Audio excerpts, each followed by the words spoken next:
All I just saw in the bottom camera was Jack just absolutely falling on. Why is that so funny? Why is that so amusing? Because I just saw you at the bottom of the camera when I was when the intro was going. That's all I saw. Because I was trying to press it, and it's like, play. I was just trying to set some of my room up, and I just yeeted onto where I was sitting. So it was all right. He yeeted himself onto his bed. But we're live on the Argyle Way. How's it going, everyone? We are back for another stream, and it's going to be a very happy one. Obviously, of course, last week we was in very angry moods. Obviously, we wanted Bristol. The worst of it. This week, change of mood after probably the best result we've had at home park in God knows how long.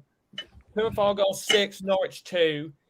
Morgan Whittaker Hattrick, summing up probably one of the best days for all Argyle fans in a long, long time. Summing up absolute dominant result from start to finish. Played absolutely fantastic. All the boys could probably agree with me. But I've got a fun fact about Saturday. I've got a fun fact. Here we go.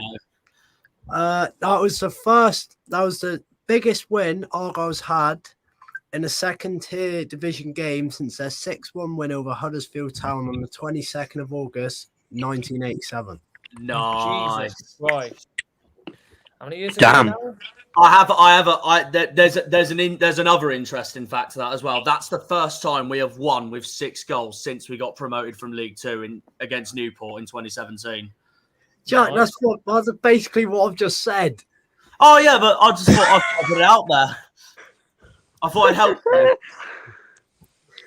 Well, Chat, come on. Oh, that's the day we got promoted. Oh, no, I get you now. Yeah. You can Yes. You can unmute your mic, Bailey, by the way. I'll give you that one. Oh, God. What the hell? There we go. But, how's it going, everyone? Everyone's coming in the chat now. Obviously, there's a Morgan Whittaker account. Oh, poor Bailey. Josh has already just said this comment already. No, it's an Ipswich fan. No wonder. There's an Ipswich fan in the chat. Well, it's going to get very eventful, ain't it? But obviously for the Argyle boys, who couldn't have asked for anything better before the whole City game coming up this weekend, that's going to be an absolute cracker of a game. But this game, we all thought, I think when we looked at all of our predictions, we all thought that we would either lose this game, or get no chances, get decent chances in this game, but not enough to actually secure either a proper win at home park. But all of that just went completely out the water, and then Argyle came out, and boom, goal from every single angle possible. 4 goals in the first half.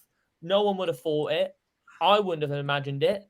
One after the other in the 45th minute. Mental. The Argyle Way jinx continues where when we're not confident, we turn it around completely. Yep. Good. That's a good thing. Yeah. But it's finally happening for us where we're actually getting goals in the 45th minute for once. We had it all in the added time. We're 4-0 up at that time. It's amazing. Yeah. But of course, for Bailey, it probably wasn't. Oh, it's not fun. No, I mean, I'm glad that I don't actually live in Norwich. So if I was actually to have gone to that away day, that trip back would have been absolute hell. Did you go to it? No, I didn't go to it. No, I bet I can never get tickets. But God help the away fan, the 1,600 odd away fans that went. Jesus Christ! I mean, wow, probably one of our worst defeats in years. Honestly, I've got to say though, even though you were 4-0 down at half time, but I've got to say, they're fair play to the Norwich fans because they still they were unbelievable. Best of they were good. I thought the Norwich fans were loud. They were giving it their all. I thought they were very good. Yeah, so we've got recently there's a new sort of ultra sort of part of the fan base, City Ultras they're called. They've really done a good job coming in and adding atmosphere to Carrow Road, because Carrow Road notoriously had really poor atmospheres sometimes, like home atmospheres, unless you're in the Barclay end. And now, I mean, I expect always away attendance is always amazing for Norwich City. I mean, when we went to Coventry City, it looked like there were more Norwich City fans there than Coventry fans. I mean, it's incredible. You know, obviously the loss is not fun, but It's good to know that they're still backing the boys after being 4-0 down. Yeah. Yeah, we got to come to you on a bloody Good Friday, which is annoying. That reminds me of when we went to Charlton last year. When I was there, it felt like there were more Argyle fans than there were with Charlton fans. Yeah, it just happens in football, doesn't it? Yeah. It always happens like that. Obviously, me and Liam watched the Coventry game last night. They threw it away. They threw it away. Coventry did. And they absolutely bottled me from getting the prediction right. I had 1-0 Coventry, and they bowled it. Of course they do. Coventry's home fans. Coventry's home fans on here to talk about the game.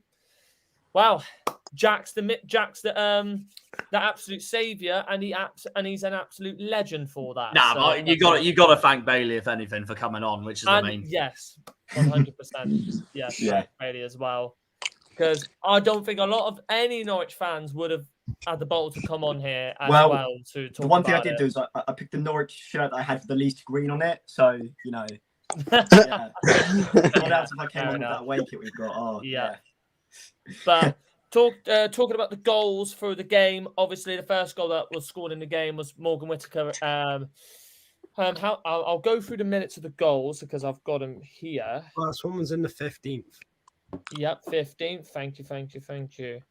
And then should we just let Harvey do it? He'll know it off by heart. We have Morgan Whittaker scoring in the 15th minute. Absolutely, it was a lovely finish. He didn't say that he got a proper connection on the ball after watching his interview after, but still clean enough to get in the bottom corner and absolutely send Angus Gunn the wrong way. Then the second goal, Dan Scar from a cross in from Finn Azaz, hitting the bar and back to him. Then Whittaker again, that strike was absolutely phenomenal, if I'm honest. Say. Can you argue that, you know, we come up against the top keeper there and we only score 2 or 3? Can we argue that? Really? the second, Whittaker's second and Azaz's goal. Yeah.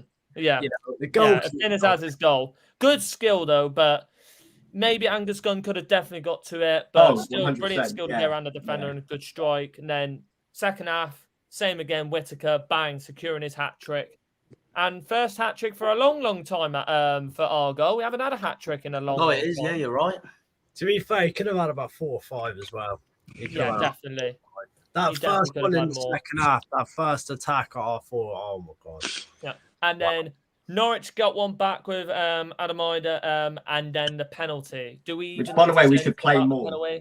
Yeah. Do we even need to say anything? Because going off Liam said that, isn't it? It's not a Between penalty Norwich and because it was outside of the box by a mile. It was Yeah, outside of the box by a mile. Yeah, but with no VAR, the only person you can blame there is the lino. Because even to be fair, I wasn't arguing it. Where I saw it from my point of view, I was like, same as me. Yeah, I was like, From where I was sat, because me and Liam were sitting pretty high up in the stand. I think it was a Lyndhurst stand. Lyndhurst, yeah. Yeah. You're about a few blocks to the right of me. Left. That's where the away fans are. And it got given, but it shouldn't have got given, if I'm honest. Yeah, that's never. Yeah. VAR was in the championship, it wouldn't have been given, but what can you do? I don't care how Hazard hasn't saved it. It doesn't. Six goalkeeper went the right way and still hasn't saved it. Good. It was right in the bottom corner, though. Got to be honest, fair play. And then the sixth goal to secure the game in style. Mustafa Bundu coming on with the brilliant assist to Kundal, bang, finishing it off in the 90th plus 7th. It was an all-round quality game for us, if I'm honestly going to say, Jack. We lacked quality in the Bristol City game, but this game, quality was just all over the pitch. You know what it just shows, though? It just shows Shuey knew he needed to react after that Bristol City game, and boy, he reacted all right. Yeah, he proved me wrong massively. He proved me wrong. I'm pretty sure I said in the last one we ain't going to get anything out of this. So I'll put my hands up now and I'll say, although I was the only one here that said we wouldn't lose on Saturday. No, having said that, I didn't think we'd win either. Because I had it as a 2-2 draw because I thought Norwich would get a point. You put it on the wrong one. That's what I ended up saying. No. All right, let me get that back. I think it's this weekend I'm more nervous about because Hull's on their bloody good side. There you go. We got to keep the 3 back now, though, and I'll be so. I agree. Yeah, definitely keep that 3 after that win. you don't change the lineup. I don't think. I think you just take the momentum straight into the next game. But the only thing that worries me though was Pleggy coming off at the 90th. He went down twice in like 5 minutes, which kind of worries me. Bring on December. So, Yeah, East Anglian derby. Ipswich Town were coming for you. Oh yeah, East Anglia, yeah. That's massive. Yeah. Huge game. By the way, England, how was the stewarding in the Denport end this time? Was it good or not? Oh, it was crap. It was crap. Oh, nothing new, mate. I'm so fed up with the stewards. I I went back down on it, but it's only a little one. The stewards, they need to get a proper job, right? So obviously, I sit in the top row, don't I? The only thing behind me is a steel barrier, which I can't lie. I don't think that's going to want to watch the game, is it? So I start when I'm recording. I'm not getting everyone's heads in the way. Matey's sit down. So matey came up to me at half time. He got dragged out of the stadium, missed 2 of the goals because he had, I don't know how to explain it, but he had something wrong with his legs, so he can't sit on the seat straight. He's got to sit on it at an angle like that, and they was kicked off at him for it. He's ended up missing 2 of the goals. He got let back in. The stewards have just told him to stand up at the top of the stands, where if you retract it, the stewards at the start of the season said if you're not in the correct seat, if you're a season ticket holder, your season ticket gets provoked and you're banned. So 1 minute they're saying, no, you got to sit in your seat or else it's provoked. But then they're telling people to sit in other people's seats across the other side of the stadium. It makes no sense. There's the stewards have got no human in them. Like with me, what is the danger of me standing up? Like, I don't. Same with me. No danger. Same with me. Exactly. But I don't want to argue it. There is no danger unless you're blocking someone's view, which obviously you're not doing at all. Yeah, that's exactly right. Yeah, I'm blocking. But most people stand up anyway. But then again, this is what I don't get, because there were people near me where I was at Lyndhurst who were getting told off, Harvey, for the exact same reason. And it was basically the stewards were coming up to these group of fans behind me, and then they were talking to them about it, and then they were just saying, mate, come on, I've been a season ticket holder for years and all that and that. And then basically the fans came up with a good point. So going, if we're standing up, why don't you say, if we're not meant to stand up, why aren't you saying that to all the dozens of Norwich fans that are doing the same thing? That's what loads of people around us. It's so hypocritical. Loads of people around us were shouting at the stewards. It's like, there's one rule for the home fans, your own fans, but for the, how many was it? 1,800, 1,600 Norwich. Didn't Norwich sell out? Like, I'm assuming that many. They're allowed to stand. They're allowed to stand up. They're allowed to, do as they want. All because they've travelled 6 hours. That makes no difference. If you're going to make one rule for your own fans, that rule's got to stand for the away. And 99.9% of our home fans stand up anyway, because if you sit down, you're not going to be able to see. Not 99%, Liam. Not every single person in the stadium is standing up like that. Well, 70% of the Lyndhurst don't know what you think. I'm waiting for the day you stand up like that now, Rosevere. I stand up all game. Sorry, lads, for the people behind me. I've just got to stand up. I stand up all game in row X, so I stand up all game. Yeah, Liam is still at 99%, bud. But one thing we've got to put in consideration is stewarding is still pretty crap. Let's just say that right now. But all on a power trip, most of them. They're all on power trip. But we'll talk about the Norwich point of view from Bailey, because of course the game before you played against Leicester, and obviously we weren't terrible as well. Yeah. And my dad included, because obviously I was speaking to my dad as well about it. He's like, they're going to come into this game now against Argyle looking for a win in this game. You'd think, yeah. You'd think, yeah. But in this game, you just didn't look on it. Like, you just didn't push for anything. In your midfield and defence just looked so split. Poor, yeah. I don't rate our 2 centre backs at all. I mean, Ben Gibson cost us early on in the season against Hull City. It did. I think it wasn't an own goal, but like a deflection or something happened and it cost us a goal. I don't think he was very good against Leicester. He made some decent defending, but I think he cost us a goal there. And this time, both him and Duffy, they're not good enough. I really don't think they're good. We've had a defensive issue for so long. Grant Hanley being injured as well doesn't help. I mean, he's bound to be back soon, but it's just not good enough. Oh, It really is not good enough. Yep, exactly. By the way, Bailey, did Daniel Farker say like one of our goals like offside or something like that in his interview after? I don't know. I think I heard him say that. But then again, every manager, Liam, any manager, I swear, David Wagner is the manager of Norwich now. Yeah, he is. Yeah. Oh, yeah, whoever then. Yeah. It's a David anyway. See, I've not actually, Daniel Barker is the manager of bloody Leeds, ain't he? Whoever. Yeah. Whatever. Yeah, I've not actually seen the reaction, but I wouldn't be surprised. I mean, when we beat Hull by clearly offside, when Eder's in a clearly offside position and scores, their manager wasn't having it, you know. But yeah, I really don't think it's a managerial issue. I think it's a fault of the sporting directors as well, where we've not had the right recruitment, especially because we're shifting from what's his face, Stuart Webber to a new sporting director now. We're in this weird sort of like position where he's gone and recruited some people, but then we've also got a new I don't think the recruitment's been too very good, and I don't think we're at the stage now where Wagner's got the squad he wants. And as soon as we're in this sort of limbo period between the club, especially ownership, the questions around ownership to the Atanasios, American shareholders, we don't know the fate of our club, because this result's clearly shown us that this season can very much go like how it did last season, where we were all thinking we were this league and we end up finishing 13th, you know? Coming into this game, we were thinking, I was genuinely thinking we take a point off Plymouth, I wouldn't mind. But that, I mean, I was around my friend's house. We were playing EAFC or something, and he was like, Norwich are 4-0 down. And I was like, what? You're joking. You are joking, because I had my phone on Do Not Disturb for several reasons. And I was like, what? Like, and it's results like that, sort of, it's like when you see Luton beat Man City or something. It's just like, how did we throw away? Yeah, sorry, yeah. Exactly. I mean, fair enough. Interesting. My girlfriend and her dad had to Google it, because when it came up for them, they didn't believe it. They thought it was a title on the TV. It doesn't sound legit, and oh wow. I mean, at some point 5-0. Oh god. God help if we didn't have Eder on the pitch, because preferably I'd like Josh Sargent and Ashley Barnes, but they're injured, so Eder it is. But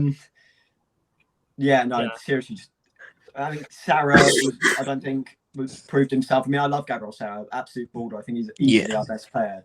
He wasn't good enough. As I said, the two defenders weren't good enough. I think Angus Gunn really wasn't good enough. I mean, the second goal where he could have easily just saved it, but it just looked at it. The second goal was a rebound, to be fair. It was a rebound.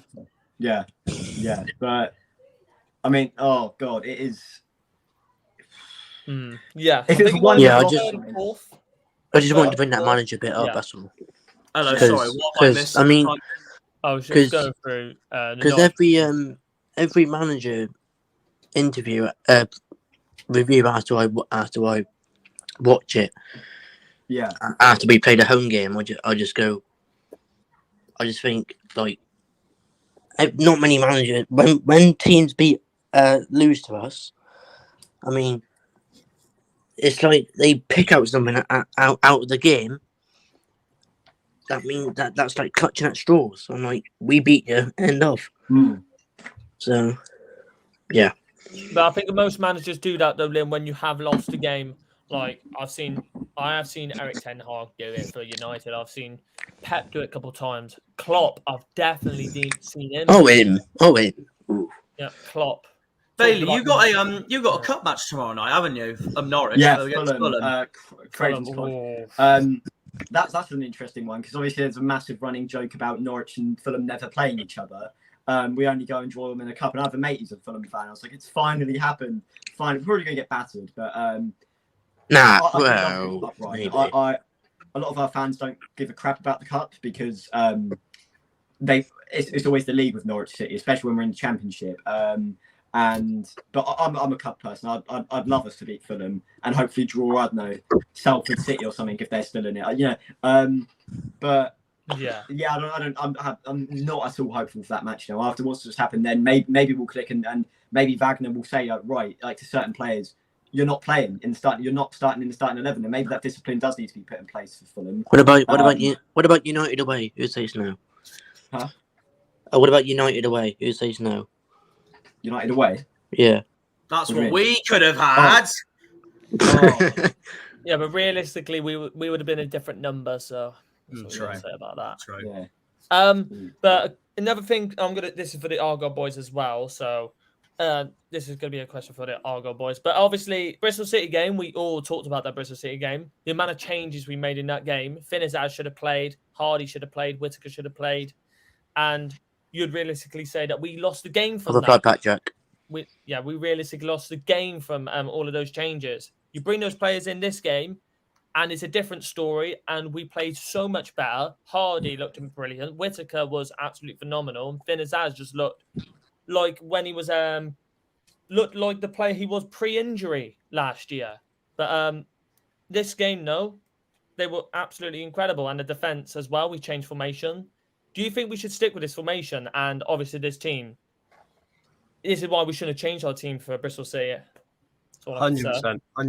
I've been saying it for the last week or two that we should go back at three at the back, and then it gives the wing players, like it gives Edwards and whoever's on that left side, whether it's Mumba or Kaisley Hayden, it gives them that freedom, because if they're in a back four, you know as yourself, you're the defender, you're the last line of defense. Where if you've got the three behind them, so they know, I can take this player on, like, I can go past this player and not have to worry as much as getting back. Obviously, they need to get back. That's important.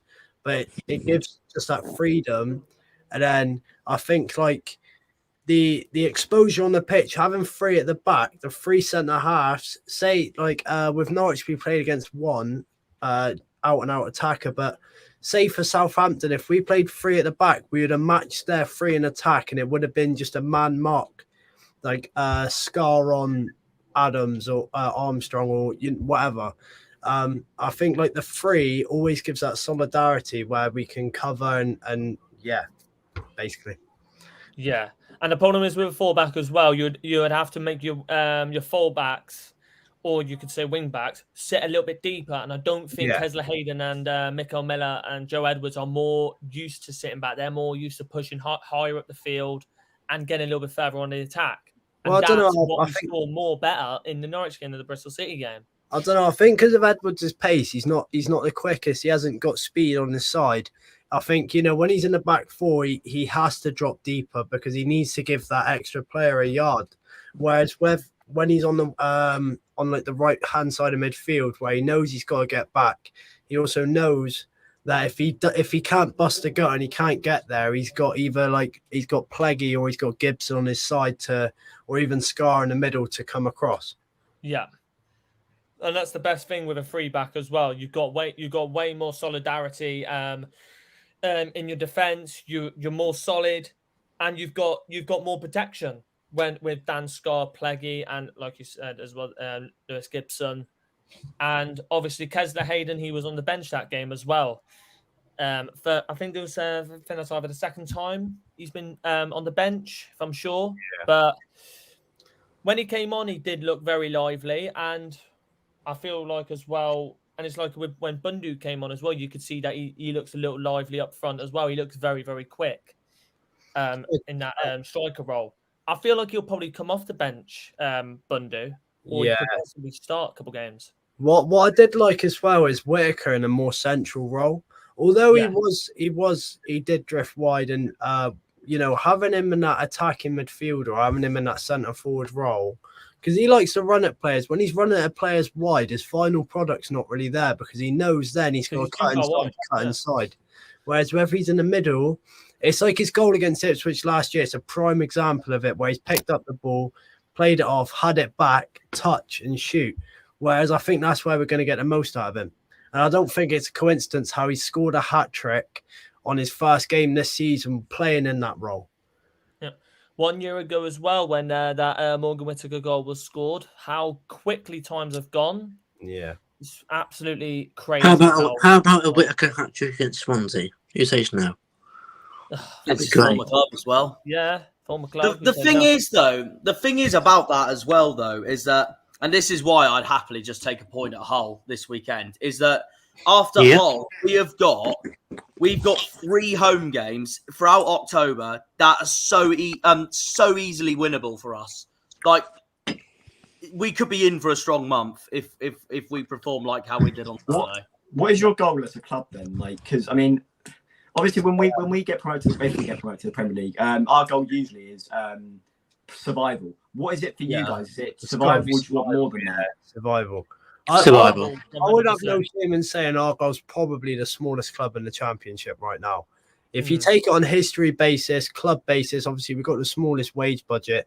So if we survive and we survive high mid-table, that's amazing compared to, you know, like we take it into terms of Middlesbrough is a huge club compared to Argyle. Premier League, ex-Premier League, obviously got money behind them. Or Blackburn, they've just hit like £20 million loss or something like that. It shows we're a sustainable club and that we're doing the right things. So it's got to be survival. And then you've got Leeds and Sunderland who are literally right at the top of that category. Yeah. Have you been living under a rock, Terry? Hey, Sean, how are you today? Norwich are 6 to depth. Yeah, that's usually a joke that Darryl will come up with.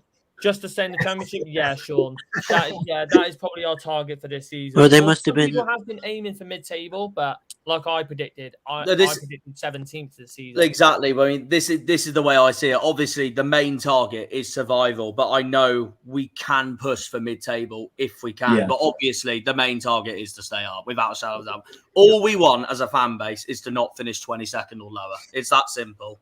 To be fair, with me, I don't think I'll look at the table, be bothered to, scan the table to at least December, January time. That's when the table starts clearing up, and that's when you see who's going to be in for a rough few months. Yeah, that's going to be challenging. That's the halfway stage as well, so it just makes more sense as well. And you've played all the other 23 teams by then. Yeah. And another one for the Argyle boys here. 2 players that we obviously instantly saw that game who was absolutely phenomenal, Finn Azaz and Morgan Whittaker. Do you think that this will be their real breakout season where they'll be massively noticed by other clubs? I don't know. I think it just depends on consistency at the club. Like I was saying to people, it's all right us smashing Norwich 6-2 on the weekend, as long as we don't go lose 4-0 on Saturday. You know what I mean? Like, okay, I can accept the fact we're going to have games where we're going to win 3-4-0 and then lose the next week 2-0. But it's about keeping that balance of, we've played well, but they've hit us on the counter. Or, we've played well, but they was just better. So it's about consistency, really. That's true. Yeah, fair enough. This goes back to I think it was Neil, the Norwich fan we spoke to after the game back on Saturday, and he literally said that Norwich was shocking, and then he said, go and celebrate this deserved win tonight because you're 1 game away from losing 6-2 somewhere else or something. And he's not wrong because that's the Championship for you. Yeah. Anyone got any other questions for Bailey as well, because we'll probably talk about Norwich a little bit more. I've got a question actually for Bailey. What would you say is the main target for Norwich this season? If you had 100% in that top 6. And, fair enough. We said it last season. Say goodbye to the top 2 spots. I'm sorry, they're out of. I think. I know it's so early on in the season, but we're not getting top 2. I don't think. I think I predicted us to finish 5th. Do I think that's going to happen now? We don't really know. Again, it's early days, really. But it's 100% in that top 6. That's what we want. I mean, anything better than 13th is technically better, but we don't want to finish like 12th. We don't want mid. We're not. I think I might be wrong, but last season I think it was wage bill or something. We had the highest wage bill in the league or something, and we finished mid. Like it's. That's right. That again. That's just you're really like thinking, wow. Oh, yeah. I mean, funny Terry. Yeah, and 100% in the playoffs, and maybe dream come true. We batter Ipswich in the playoff semi-finals, and we get. That'd be great. That'd be great. Yeah. Please. Yeah. Talking about Obviously, if Alex Griffin was here right now, he would be Here we go. I was just about absolutely to loving mention it for us, absolutely beating Norwich, because obviously we did say he did say, and he did come into the chat on the preview saying, I hope you do batten Norwich. Hello. The weird thing is that because obviously I keep in contact with Alex as well, of course. But the thing is that I only want Norwich to win that just so I can see his reaction to the vlog. If Norwich beat Ipswich in the playoffs, I just want to see his vlog reaction. That's all. That's literally the main reason why I want Norwich to win it. To be fair, we can't even argue it. Ipswich at the moment is playing unbelievable, out of their skin. Unfortunately, yeah. But it was funny when we batted them 3-0, I think, in 2019, and he was like, I think we should have won that. And I'm thinking, no. But where's the clip? Where's the clip? That's just reminding me of the clip. No. Yes. You know what the interesting thing is about that 2018-19 season as well for Norwich and Ipswich? That is a season that you couldn't have asked any better for from a Norwich fan, and it couldn't get any worse for an Ipswich fan. For Norwich to win the league and Ipswich to finish rock bottom and have their worst season in years. Oh, it is. Yeah. I mean, hopefully that it's not going to happen this season, but it's a shame now because Ipswich are good. We've had years where it's just been like, all right, it's almost like the little brother. Yes, they've got history, but it's like, all right, like, you know, East Anglia Derby, another win or another point, you know. Now it's like shit. Like I am genuinely scared for December 16th. When the fixtures came out, it was like 16th. Was December 16th? Yep. I think so. And who do we play on that day? I'll have a look for you. Harvey's already said what a dub. Oh, nice. What a dub. Oh, we should win that game. We should win that That's game. such a big game, though, isn't it? Oh, yeah. Ipswich, Norwich. Honestly, we should. I don't even give a shit if I'm jinxing it or I'm doing a Mark Goldbridge jinx. I don't care. We should be winning that game no matter what. I can't lie, Bailey. I don't think it will be on the Saturday as well. I can imagine it be on the Sky Sports on the Sunday or the Friday. Yeah. Mm-hmm. But, talking about Sky, I wonder when our next game will be on Sky. Anyone got anything else before we go to Wednesday? Yeah. No. I don't know, to be honest. I don't know. No problem. Without further ado, bring on the play ratings. Sorry, boys. Sorry. For God's sake. Talking about 6-2 chokes, I did that one the other day. Yeah, we already seen that in chat. Yeah. That's unreal. You're already late to the party, Liam. Yeah. Terry's already said it. No, it's the death of Argyle. That's not about the goals. Oh, this is where we all compare both reasons now. Who gives? You don't have to say you said a different. Oh, we haven't put this on. There we go. So that's all we could say. But player ratings for today, it's going to be a very interesting one from all three of us.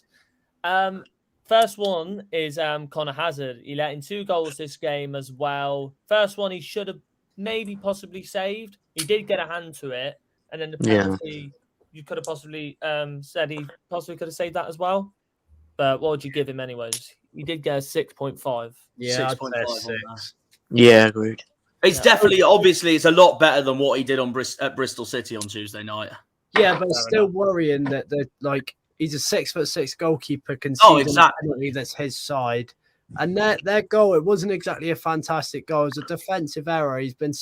They've been split open, and it's across him, and it's not the fastest shot in the world. No, it's questions. It's them questions. Would Cooper have done better? Yes, I don't think he would have. Yeah. Yes. Speaking of goalkeepers, I was just going to say, I actually have another question for Bailey. Do you think the result or performance could have been different had Tim Krul been playing instead of Angus Gunn? It wasn't even a penalty. Yeah, I know. But the thing is, for ages, Tim Krul and Angus Gunn were almost like level. Like we were in a really comfortable goalkeeping situation where it didn't matter who we played. we'd churn out good results sort of early in 2022-23 season. Tim Krul's getting old, quite frankly. I mean, he retired from international football a few years ago, and I think it was possibly the right call to get rid of him. But now seeing almost the dark side of Angus Gunn, it is concerning. I think we would have still lost just because how poor our back two, Duffy and Gibson were. But it probably would have been something like a 4-2 or something. Not to, Tim Krul wouldn't do, certain things where Angus Gunn just was completely off. Yeah, that wouldn't have happened under Tim with Tim Krul. But I think we still would have lost. Yeah. Sean Gladden, just a quick one. Thanks for making Norwich. You couldn't spell Norwich right. Norwich look even more shite. Great result, boys. Look for your result every week from Sean Gladden. I wonder what team he supports, Bailey. Yeah. I wonder. Yeah. And you said it as Norwich, not Norwich. So Norwich. There you go. Yeah, Norwich. Just to add from Terry's comment is that we know it wasn't a penalty, but if the game wasn't filmed and no one's seen that footage, we would have all agreed that we can't argue it was a pen. You know what I mean? So it wasn't game changing, and we had already bottled a clean sheet, so I wasn't fussed on it. No, yeah. I agree, Harvey, because where I was sat, I thought it wasn't a penalty, but then when I got back, replayed the footage on Argyle TV, I just saw it. I was like, I did say to you, didn't I, Rosefair? I did say to you that wasn't a pen. Yep. The challenge was a foul. Don't get me wrong, and it was so. Yeah, I said the challenge was a foul, but no, it's easily a foul. Ironic. I said to Liam in the ground, if it's outside of the box, then it's not a penalty. So exactly. Well, that's how football works, Arf. That is how football works. But some people are clearly blind. But we're not going to go too far into depth. So Referee. This is why next player is Lewis Gibson, who has been rating pretty highly, then sometimes pretty low. But you've definitely got to give him a pretty high rating for this game. Yeah, I'd say about an 8. Yeah, defensively he was absolutely brilliant, very solid, solid partnership next to Scar as well, and so far he has been a defensive monster for us so far, and a brilliant signing. Absolute Rolls Royce. Yeah. No, I agree with Harvey on the rating of 8. But I also agree. I'm going to put this out there now. I agree with Fotmob that they've rated Scar the highest out of the 3. Yeah, I was literally just going to go on to Dan Scar as well. Everyone has been criticising him the past few weeks as well. Is he not good enough for the championship? That's what I mean. It's a booster of the performance. Hold everyone's pants down this week, scoring a goal, and Dan Scar said, "Hold my beer." Hold my beer, yes. Yeah. 8. Would you realistically give him an 8.5? I might actually give him higher, to be honest. No, I'm not joking. It was his best performance in a long time. After all the criticism he's been getting from not just that performance, but from most at the start of the season as well. That was just an exceptional performance by him. And in fact, he was actually my man of the match before Norwich scored those 2 goals. Then I gave it to Whittaker, but he was my man of the match for most of the game. I'd go 9. He was brilliant. I'd stick. Christ, I'd stick with an 8. I think possibly the whole back line was an 8, purely on the fact that second half with the first goal. Scar, don't get me wrong, unbelievable performance, best I've seen this season, but he got split open way too quickly, way too easy for the first. That's a valid point, to be fair. Yeah, valid point. So same for Plaguey then, an 8. Yeah, I'll say an 8 for Gibson and Plaguey, and then an 8.5 for Scar. That's the way I see it. Yeah, fair enough. And then obviously Liam's going to be happy with the rating that Mumba got on Footmob, but would you realistically give him that rating? I've been saying it now. I don't think he's been playing at his best the last couple of weeks, and I wouldn't say a 6.9. I'll probably say, because of the win, it's his former team. He's got nerves and stuff and that, and he knows the players well. They know him well. I'll probably say a 7, 7.5. Yeah. Sorry to interrupt here. The fact that we let him go for like 1.2 million or something was absolutely pathetic. I mean, especially as I said with Stuart Webber departing the club, the fact that he dropped that as soon as just before he leaves is pathetic. I mean, we could have sold him for way more. I mean, to be fair, I think he was going to go, but for that price, seriously. Oh, by the way, can we agree? On Hernandez a fraud, giving it lines to Mumba when he got the penalty? Yeah, no, I don't agree. Yeah, no, I saw some of our fans, even our fans, were like, yeah, no, that's just a bit. That was a little bit, yeah. Which is a shame. It was out of a challenge. our fans love Omar Hernandez, and it's really a shame to see him. That it's not. Even your commentators for, I think it's Canary TV or whatever you call it. Something Canary. Yes, yeah. And yeah, they said about it. And they wasn't impressed.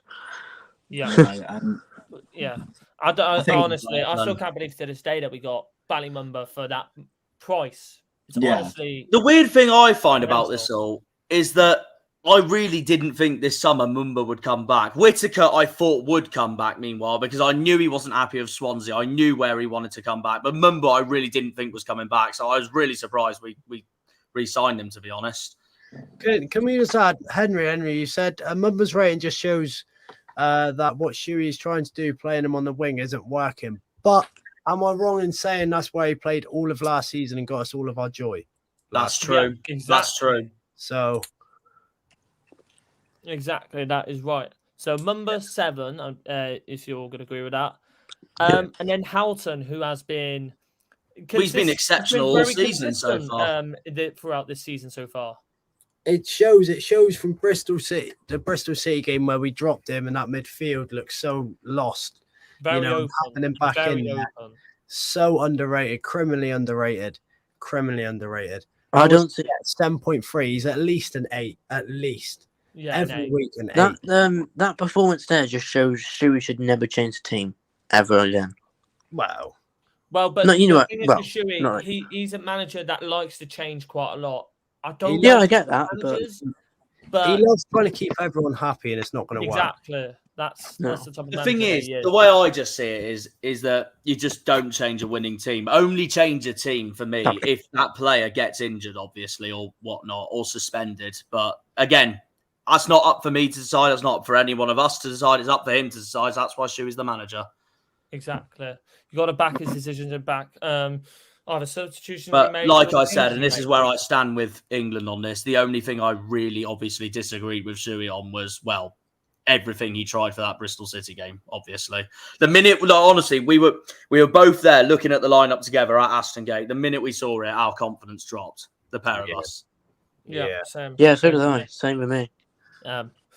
Henry, wouldn't you say though the role he was playing on Saturday was the role last year? I agree with you for the other games, but I think this game, though, he was this game on Saturday was exactly the play style we played last year, I believe. The two behind Hardy, Mumba and Edwards up and back as a freedom role. So I love it when Terry calls Barry. Back to where we was last year. He just isn't quite on the pace at the moment, and that possibly could have been because it was his former team. Barry Mumba, as Terry calls Barry Mumba. Why does he call him Barry Mumba? That's what I want to know. Big Baz. How about that? That's true. That's a good point. I'm straight, man. Yep, that's all I had to say there. Next player, Adam Randall, we got taken off in 87th, but got an assist in this game. Another consistent player in the midfield, and realistically, he's been so good for us the last couple of years since he came back off loan from Torquay and just instantly got into the starting 11. Since then, haven't looked back since. Been absolutely brilliant for us, and the same in this game. Absolutely fantastic in our midfield. Probably one of my most creative midfielders, I'd say. Yeah, I'm liking the look of Randall. I always like it when he's in the squad because he's just such a good box-to-box midfielder. He's one of them, if the ball falls at the edge of the box, he steps up to shoot, it's going to be a wicked shot, or it's going to be close. And he's one as well where 1 minute you'll see him at the edge of the box, and the next minute, if there's a runner and Adam Randall's on the case, they're not safe. They're not safe whatsoever. So he's a very box-to-box player. I love it, how he's young, Plymouth born. He's, as the chat says, he's one of our own. And I just hope he can find some consistency in this squad, as he hasn't been, an in and out. He's been in and out since the start of the season, not a regular starter. Yeah, exactly. It's like it's switching between him and Luke Cundall. It's I'm liking the little switch between them two because they're both really decent players and they're both similar in the way they play. But Luke Cundall's a little bit more attacking in the way he plays. Yeah, I like that. But yeah, Randall 8.1. Yeah, I'd say an 8.5 for the assist. Does deserve it. Played well. I agree with that. And Joe Edwards 7.7. You would probably give him an 8. Yeah, an 8 is fair enough. Played very well, defended very well. I wouldn't say any mistakes were wrong. Now the ratings that will people say overrate them too high. You can't overrate these 3 players. Finn Azaz, you'd honestly give a 9 or above. Yeah, 9 for Azaz. Yeah, honestly, this is like the Finn Azaz from before he got his injury against Shrewsbury, back to his basically normal self. Reminds me of when he outclassed Barnsley opening game of last season. Yeah. Absolutely fantastic. He's got his spark back in it. He's running at players. His goal where he's turned like 2 or 3 of them inside out and sent them shot. He sent them back to East Anglia, mate. Yeah, literally. The first one where he turns his back, as soon as matey's turned his back, that matey in his mind, he's like, yeah, I've been done in here. I've been done in. Yeah, I'm done. And my legs are fucked. Bye. Yeah. Finished. But honestly, had a brilliant game. Deserved. He could have possibly got another one for the when Mustafa Bundu put him in. Could have got another one, but wasn't meant to be. But deserved a 9. Fair enough. And then the player who got the first hat-trick for Argyle for over 15 years now, Morgan Whittaker, bagging his first hat-trick since Swansea as well, I think. But he deserves a 10. I'm saying it now. No, it has to be a 10. Perfect. A 10 out of 10 for sure. Everything right. He was absolutely spot on that game. And you would say this will probably be his normal position from now on. It should be his normal position. Yeah, he plays better in that role. He's way more creative. He's got the freedom. I personally, I don't think it's a coincidence how he scored 3 on playing first time in this role. Yeah, exactly. That is exactly right. Yeah, Liam's just jumping off for a sec, so that's no problem. And then Ryan Hardy got bagged 2 assists this game. He wouldn't have thought it, but obviously 1 assist. Where was one of the assists from? Was it from Morgan Whittaker's second? Morgan Whittaker's second. It was from him running. It was just hard work. Hardy deserved a goal so much in this game. He did deserve a goal. He did. Under the radar, he was doing doggy runs. I think personally, although he hasn't scored this game, that was probably one of the better Hardy performances we've seen because he just wanted it. He was chasing down balls. He was being a nuisance, and he was unfortunate to not get himself a goal. But I was really impressed with Hardy. Dave gave him an 8.5. I'll probably give him a 9, 9.2. Yeah, 9 for Zaz, 9 for Hardy, 10 for Whittaker. Couldn't say anything else about that. And then the substitutions that came on throughout this game. Butcher, first of all, you would just give him a 6 because I don't think he came on and done much. I was so happy that he got minutes though. Oh yeah, all the same. All the same. Was I saying to you, Jack, about at Bristol City that if I was Butcher, I'd be livid because Warrington's came in. Oh yeah, he was getting regular minutes, but Butcher's miles clear. I agree. Miles clear, and I was so happy for him to come on. But then again, he's a player like only him or Hooton can play in that starting 11. But Hooton again is better than Butcher. But if you play Butcher and Hooton, it's too defensive. So I sort of feel sorry for him as a player. And I think when we've played him centre half, you can clearly see it's not his role. So the weird thing is that I said to Rosevere after the Bristol City game, going, why aren't we starting Butcher over Warrington? I mean, obviously our first choice midfielders so far this season are Houghton and Randall, but if you're going to give the choice between Warrington and Butcher, I looked at the lineup going, if you're going to change it around, Shuey, why aren't we starting Butcher instead of Warrington? But so to back your point there, Harvey, I completely agree that it's giving him game time, and I'm delighted for him. But in all honesty, I mean, obviously Lewis Warrington's one of our signings this season, so I kind of want to give him time just to see what he can do. The only one you've got to respect every signing that you make. You've got to give some players time. But that's very true. But the only player I'd happily offload on loan from Argyle this January transfer window is Tyrick Wright, because that Bristol City performance, I'm sorry, just showed he's not championship quality. Warrington and Tyrick Wright ain't good enough. Yeah, I would normally agree with both of you saying we need to give players time, but Warrington doesn't need time. He wasn't good enough for Fleetwood last year, who was a relegation. That's true. You have got a good point, though. They were mid-table last season, yeah, or mid-table, but they're when you compare Argyle and Fleetwood, yeah, right, Fleetwood always done the job over us, but would you put a Fleetwood player in? Would you put that Fleetwood team into the championship? That's very true. And would they do well? That Warrington didn't even start, let alone be pushing it as a championship player. I think Shuey's got him as a panic buy. Probably heard something that he was going to lose one of the players. And obviously as well, he's an Evertonian. Exactly. Well, so exactly. Shuey's got that clear bond with him. And I think Shuey's purely giving him minutes to keep Everton happy, because how he's robbing a living. And same with Tyrick Wright. Tyrick Wright is robbing a living. Yeah. And Scar looks better in about 3. Another thing that Schumacher has also said as well, so it's popped up from Chris Arrington on Twitter. Stephen Schumacher has given a fascinating assessment of Finners as, saying he's probably the most intelligent footballer away from football I've ever met, and his game knowledge is outstanding.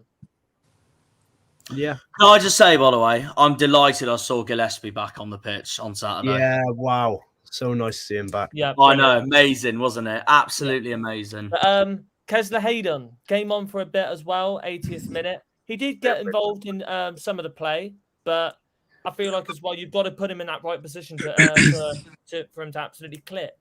I think we brought him on to give him minutes, possibly because obviously he's on loan, so Villa's going to be keeping an eye on what we do with him. And I think if Villa see that we haven't given him any minutes, so giving him 10 in a game where he hasn't had to do much basic defending, it's worth it. But I do rate him so much as a player, and I think if we didn't have Mumba, he'd be a regular starter. Well, that's clear as day, but yeah. But then Aston Villa. And then these next 2 players that both got involved in the last goal, Mustafa Bundu and Luke Kundal. Bundu with the assist and Kundal with the goal. Couldn't make it up. But when he came on, he looked very, very lively. The good thing about it, though, also, is that we're going to see more of Mustafa Bundu in the whole game this weekend. Yeah. And I hope we do get to see a lot more of him. Yeah, I do like the look of Bundu. I think, he's a runner. He's got the pace on his side. He's a hard worker. It's going to be exciting to see him play. I can't wait for his first goal. I hope his first goal is at home park. I hope it is as well. How many minutes did he have? He had 3 plus the 7 added on. So he had 10 minutes and we've already thought of a chant for him. You know what I mean? He's going to be a fan favourite. He is definitely going to be a fan favourite for us. Harvey's calling it right there. For the assist alone, I'd give a 7. And then Kundal as well, you would realistically give him a 7 for the goal as well. Good finish as well, right through the keeper. Yeah, poor defending though. He had 2 poor defending, touches. And then good to see Gillespie get minutes. We will give him a 6, but good to see Gillespie get minutes. So good to see him back. And honestly. Then the final one. What would you rate the gaffer then, boys? 10. Well, definitely, it has to be. 10. After the disaster of Bristol, it's got to be something much higher, obviously. Yeah. Absolutely fair enough. If you was to rate some of the players, though, for your team, though, Bailey, as you are here. That's how it's 10, right? Okay. Yeah. I rate Adamida actually a lot. I always have done. He proved himself when he scored against Everton in the Premier League, and we really saw signs of him. But because we don't play him because of Sargent and Ashley Barnes, or when we had Timo Pukki, they take up that striker spot. He's not had game time at all. So when he's coming on now, proving his worth, he's on a 5-year contract, I think, as well. We can really get a lot of games out of him while we can now. While Josh Sargent is injured, and Ashley Barnes. I rate him. I mean, he scored 2. I mean, one of them was penalty that possibly wouldn't have happened. We'll give him a 7. We'll give him. Yeah. I think it was good. What did he get in this? He got No, an 8.5. Bloody hell! So And the highest Yeah, rated I thought that was- player for Norwich as no, well. no, yeah. Yeah. Nah, chuck it up to an 8. Yeah, chuck it up to an 8. I think Yeah, because fair everyone collectively did poorly, it makes him stand out more. If everyone else was actually good enough, it'd be a different story. I'd give Gabriel Sarah sort of a 5. I think that is the first attempt of a shot. That was decent. Did get the assist for Adam Ida's goal, yeah. Yeah, it's like, yeah. Huang, I barely know anything about, to be fair. I mean, I don't think he's done much at any of the other clubs he's been to. I don't think it might just because he's been on loan, but I don't think he's played a single game for Nottingham Forest. But I mean, there's just no drive in this squad. I mean, Kenny McLean is a great leader. I mean, I really Hello, Leroy. I brushed over the highlights because I don't. It's just sat there watching us, but watching over a match I already know where we got completely pummeled. So I don't really have too much to say. I really seriously don't rate Ben Gibson at all. I think he's proved once again he's not good enough. Shane Duffy, no pace. Both of them, no pace at all. I'm still surprised Shane Duffy's even bloody playing. How old is he now? It's only because Grant Hanley's out. I thought he was Former Brighton centre back, of course, as well. Yeah, and Fulham. And up the Shane Duffy. Jack Shane Duffy. Worth. I think Jack Stacey's a good replacement for Max Aarons, and I find it quite funny. AFC Bournemouth has signed our right back, and we've signed theirs. And we've got a better deal out of it, to be fair, because I think we got him on the free, as far as I know. Angus Gunn was really off his form on Saturday. He goes in and out of form though. Sometimes he's world class, and sometimes he's not. I mean, I don't think he was very good for Scotland when he played in the internationals. So that's probably signs that is he the right? He's going to be our number one. And can you afford to have a keeper like that though in this league?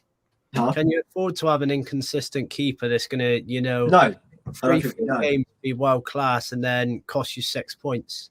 Yeah, exactly. I don't think in the Premier League when he got game time, he under pressure he fell quite badly. There's a few times I think when we played Southampton in the Premier League, he really did not look good at all. I forget why he was on. Tim Krul was in. I think Tim Krul was injured at the time, but he's. I'm glad we have him, and we actually signed him in the first place, especially because he's Brian Gunn's son. It's nice to have someone familiar face, sort of a gun in the squad again. That's nice. The links, I might be wrong. I believe he was born in Norwich as well. He I think he has passion. I think he can prove himself. This is maybe hopefully just a short blip, but he was very underwhelming on today. Not today. Sorry, on Saturday, and just the entire squad. To be fair, is poor. Kenny McLean's been shown to be a great leader at times. He looks shaky. Gabriel Sarah as well. Absolutely love it. He's class. Absolute class. Johnny, right? They've all proven themselves to be great in other matches. I mean, other than Huang, but that's only because he's new and he's barely got any game time. Giannoulis as well. They're all Giannoulis, yep. They're all work. Please don't take this the wrong way, but this is the sort of match you come into it thinking, like a point or a free. But that squad compared to the Argyles, you've seen some of these players, ex-Premier League, where yes, they can push a few goals past Argyle. And again, we're all hoping it's a short blip and it's a sort of minor screw up. But we said that last season, and we went, I think, 10 games without or one win in 10 or so.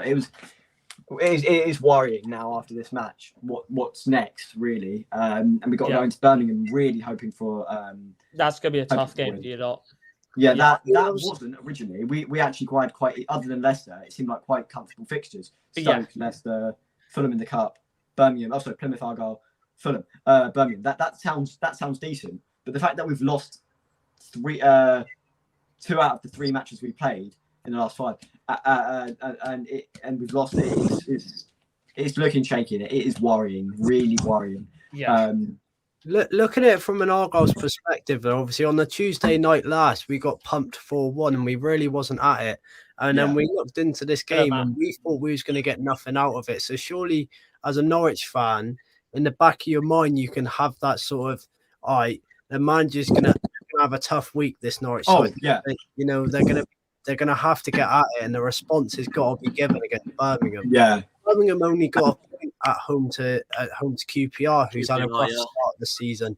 So I think with this league, it's so hard to predict games. Other than like your Leicester, I would say Southampton, but they're on a rocky road now. Like there's in this league, but the rest is such an unpredictable course throughout the season until you get to, that February mark where you see the team start. The table starts to solidify a little bit more. Yeah.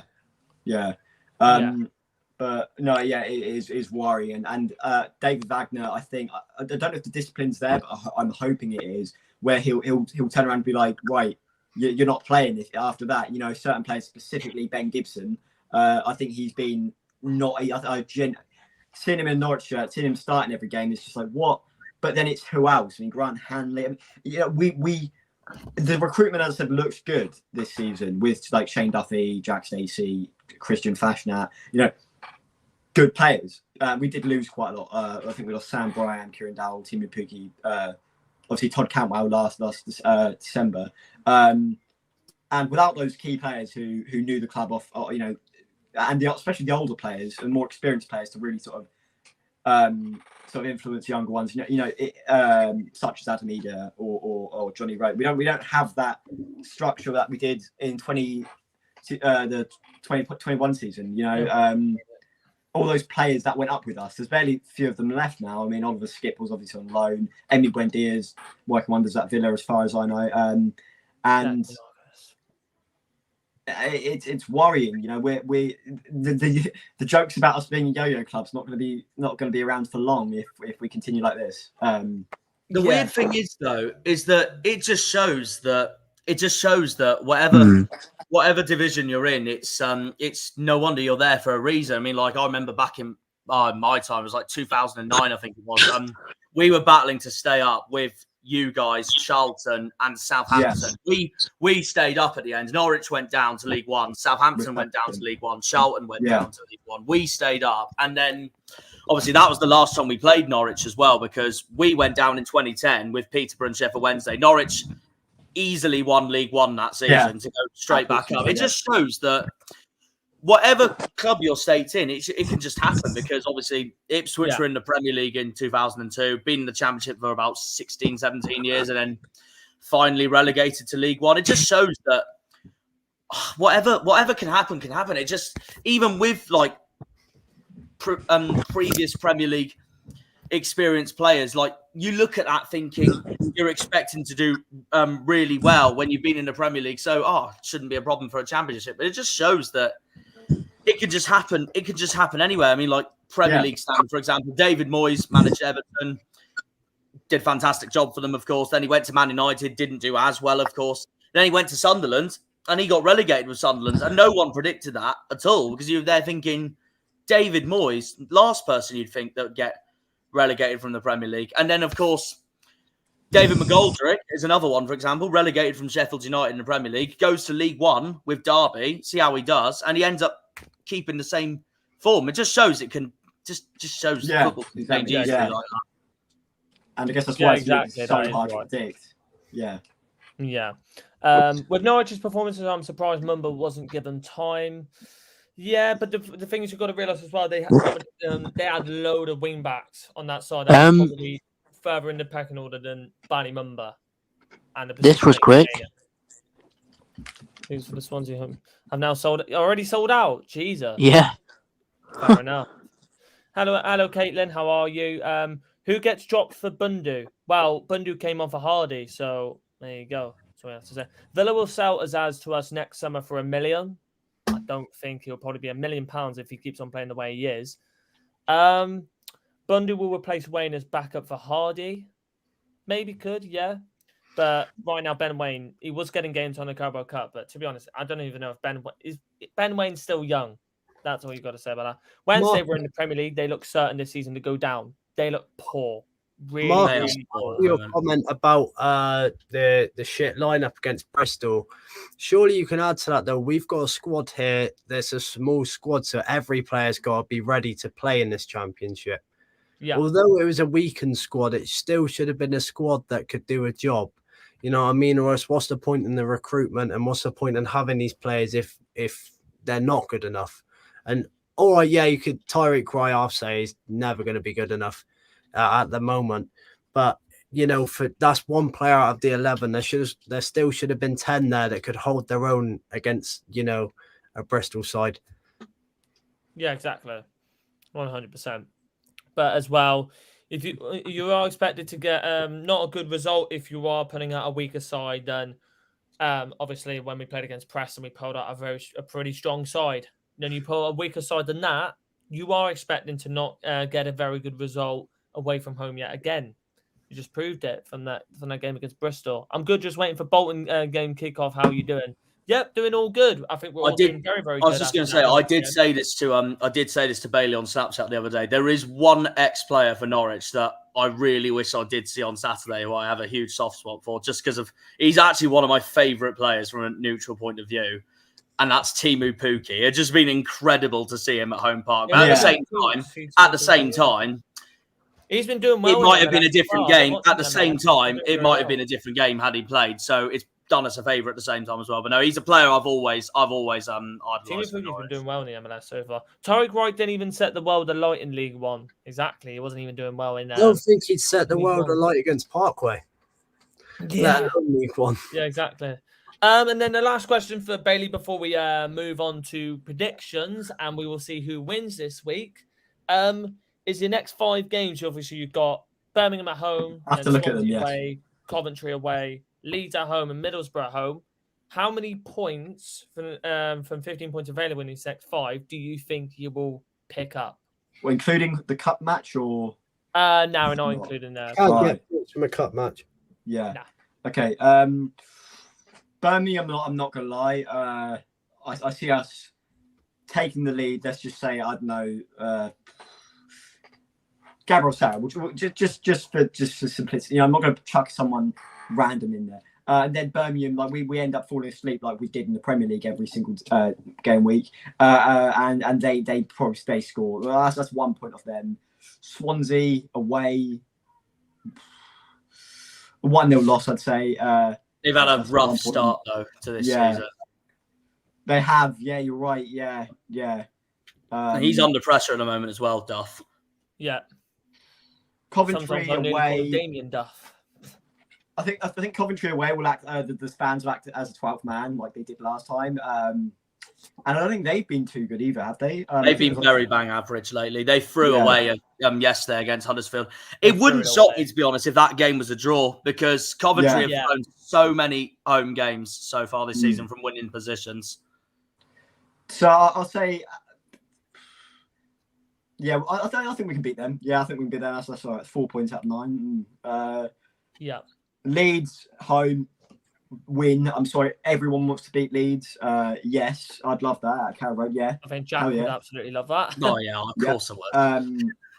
Let's have a go. We'll take 3 points with Leeds. Middlesbrough at home. I think this is where like these set of 3 Coventry, Leeds, Middlesbrough, and then Sunderland after. That can either be we beat Coventry and it's looking into Leeds like confident, or it's we've lost all our games and we're like shit. It's Leeds and Middlesbrough, you know. But I think we'll beat Leeds and Middlesbrough, to be fair. So I'm just imagining a cold, 7:45 kickoff Wednesday in Swansea. Ugh. Yeah, so we lose to Swansea, draw Birmingham, beat the other 3. So 10 points out of 15. Yep, fair enough. 10 points out of 15. Norwich that should keep us around the playoffs. Apart from this game against Argyle and the previous games you was looking at, they've had a pretty decent start to this season. Way better than we all thought. Adam Ida, Josh Sargent, another player's been absolutely brilliant. Gabriel Sarah. Yeah, obviously. Gabriel Sarah, easily Jack one Stacey. of their best players for them so far this season. Which championship game would you say has been Norwich's best performance of the season so far, Bailey? If you had to pick one game so far from this season. I'd probably say Millwall. Yeah, Millwall. I think was it Huddersfield? We battered 4-1 or 4-0. I think so. Something Yeah. like that, yeah. Southampton. There you go. That is it. I'm going to throw it out. Southampton. 4-4. Yeah. Oh, We you were were robbed. class out. We were I was completely over robbed. Watford. I was like, fucking hell. What Never the mind. hell Yeah, happened in that game? And it's a shame because I was actually going to go to Southampton away, but Oh. the only tickets I could get were in the family end and the Southampton end. And I've a guy I know from my college who's a Norwich City fan, and he said in playing sitting in the home end at Southampton's really like crap. Because when they Norwich City score, he couldn't really cheer because he was like, you're in the home end. So I couldn't go to that. And even if I was going to go to it in the home end, the person I was going to go with was on holiday, so I just didn't bother. Didn't really want to go to Southampton on my own. So I just sit in the home end. And although I kind of wish I did, because I go to non-league football matches, my local side did absolutely woeful. So looking and seeing us keep going 1-0 up, 2-1 up. I really wish I went to that match. But yeah, that's definitely the highlight. I think Southampton 4-4. Yeah. And Southampton as well. When we look at the predictions, they've been absolutely poor. Terrible.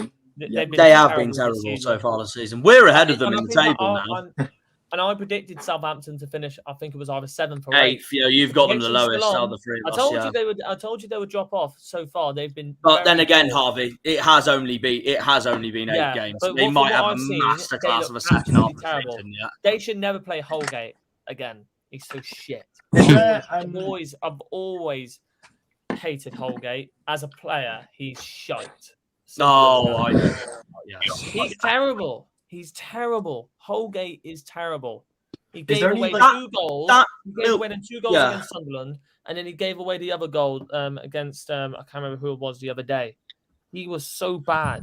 That Millwall game, by the way, I swear that was the game that Jonathan Rowe really made his breakthrough. Yeah, he scored 5 goals. He's the first place since World War II to score 5 goals. Strange that guy isn't on here who said Argyle had no championship quality players. Huh? It was that Birmingham fan. Basically, after the Bristol City game, after the Bristol City game, he kept saying that we were completely he said before the Bristol City game actually that we were completely found out and we've got no championship quality players. I was like, lad, we won the league with 101 points. That makes us a championship club. I do actually have a question as well. Now you're in the Championship. Is there specifically with Southampton? I know with Portsmouth you had the Port City derby, which I'm quite familiar with because I actually live on the south coast. Support Norwich City for family reasons. Portsmouth's technically my local club, but do you get issues with Southampton fans because South Coast? Not really. Not really. I think the most club that we get that from is Portsmouth. Portsmouth is what the most that we get from. But the thing is.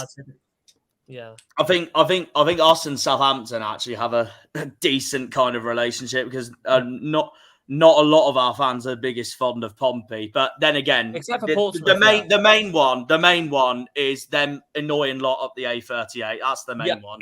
Exeter. Yeah, them dummy twats down the road. I fucking hate them the most. The rivalries in this league is mainly between Ipswich. Really, because obviously we both took each other head to head last year, and it's not like a hate rivalry. It's just like we both we clash because we both were there last year. Bristol City, there's not really a derby there. Cardiff, there ain't really going to be a derby there. No derby there. Swansea, the only backlash we have as clubs is obviously the Morgan Whittaker situation last year when they terminated his loan here, and then we all supported back. So that's the only ones I can really think of. Yeah, I mean, you've got your main rivals, and I think that's all you really need. I mean, I don't have any hate towards Peterborough United or Colchester.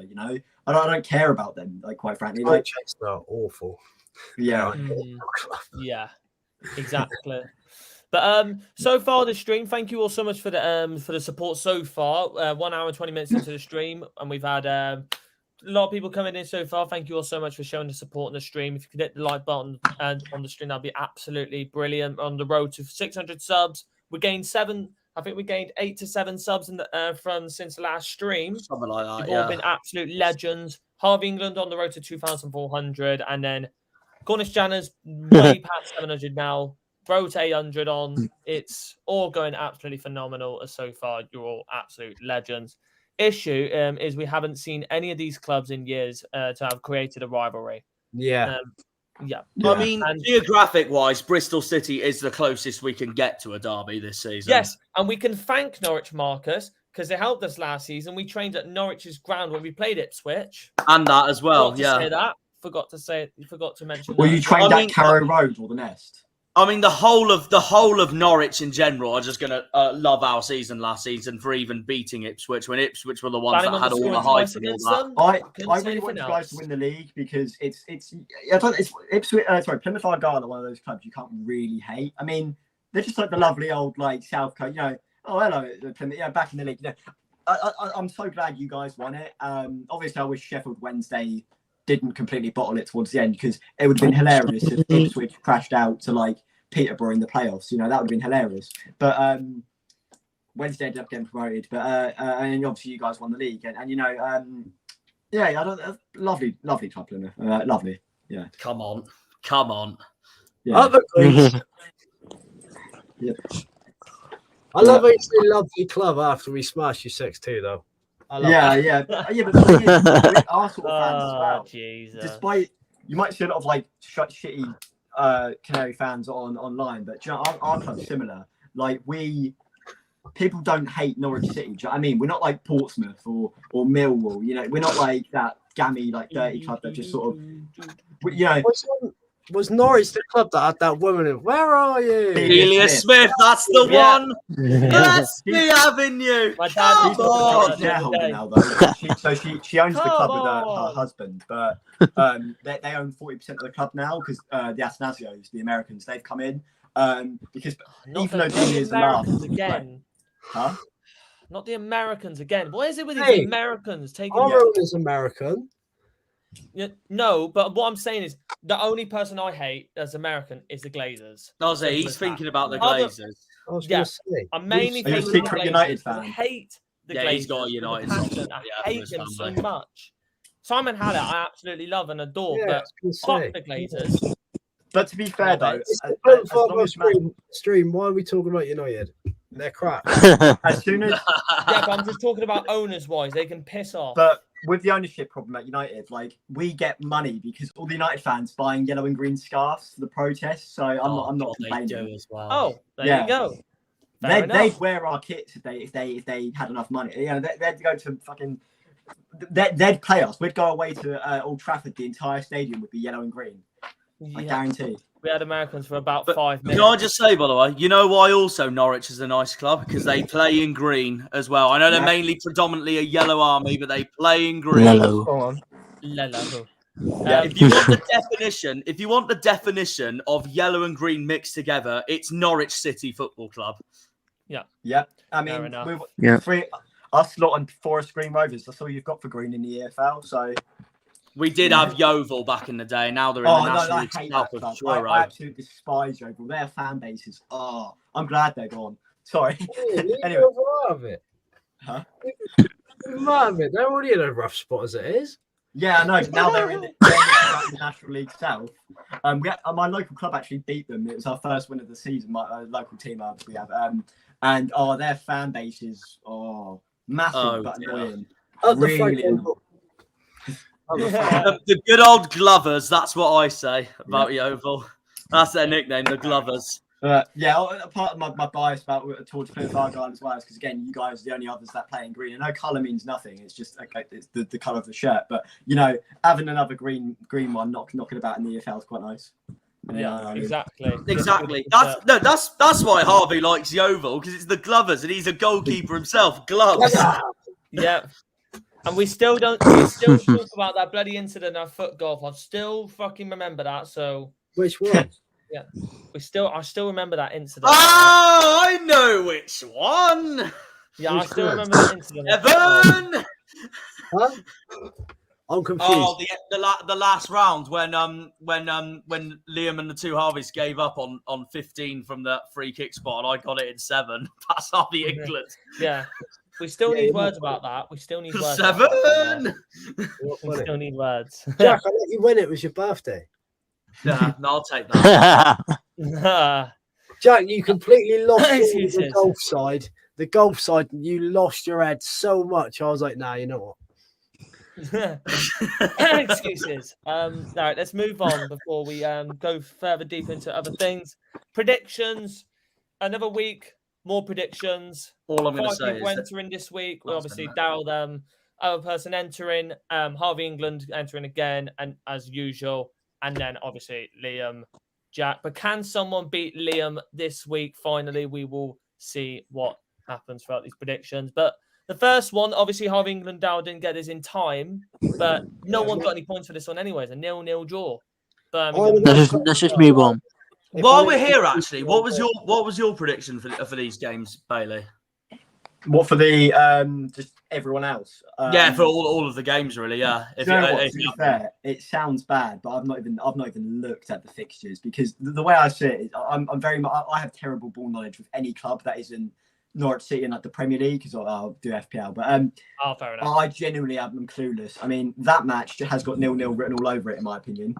City versus Queen's Park Rangers or whatever that is. Yeah, that's got 0-0 written all over it. Oh, it's literally full time. Oh my god.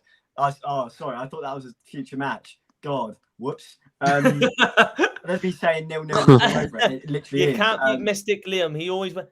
The thing is, Marcus, Liam annoys me as well because when you'll get him on a rant now. Sakes, why does he have to win? Why does he have to win? You're getting Rosary on a rant now, Marcus. You win all the time. I think that's what everyone else says about you. Why do you win all the time? Liam, just stay quiet and just act smug for the time being. Yeah. Didn't David Phillips play for Argyle and Norwich? I think so. Yeah, I recognise that name. Hold on. I know Ben Gibson had a spell at Argyle as well. How was he? Was he still terrible? To be honest, I can't even remember that time because I think I was young back then. I don't rate him at all. He's seriously just, oh god, no. I think we got the better Gibson though, boys, haven't we? I think we got the better 100%. Up the Lewis. Up the Lewis. More Rose boys. Yeah, exactly. But no one got any points for this Birmingham City game. Let's move on. I said 3-1 Birmingham, so we are. 2-0. Well, I guess I said 0-0, but that's the result. So yeah. But yeah, let's move on. Let's generally move on from this game because it was boring. But what an eventful this game was. From a boring game to a very eventful one, 4-3 for Ipswich. Another win in the bag for them. Yeah, I thought that was going to be a win. And I hate to say it, but they're looking good this season, which really worries me. I think they've got they're in good hands as well, the Scum. And as long as they keep winning games, December 16th is going to look scarier and scarier. Yeah. Exactly. Oh, and then that meme pops up. Fuck's sakes. Yeah.